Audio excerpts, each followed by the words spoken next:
सेहत में आज हम आपको बताएंगे मुंह की तकालीफ से मुतल्लिक। मुंह की बू ख़त्म करने के लिए सौंफ, सोया या इलायची दिन में 3 मरतबा चबाइए।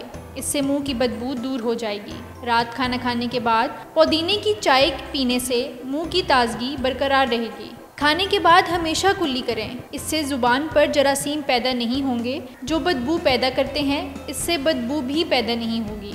2 प्याली पानी में दालचीनी का एक टुकड़ा उबाल लें, फिर इस पानी को एक बंद मुंह की शीशी में डालकर रख दें। रोज़ाना इस पानी से कुल्ली करें। मुंह के छाले, काली चाय बना लें और इससे कुल्लियाँ करें। इसी से मुंह में छाले और इनकी तकलीफ़ ख़त्म हो जाएगी। अगर मुंह में छाले बहुत तकलीफ़ दे रहे हों तो एक चाय के चम्मच में थोड़ा सा धनिया पाउडर मिक्स करके खा लें।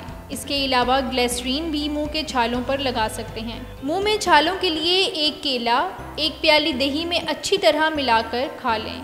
इससे मुंह के छाले ख़त्म हो जाएंगे।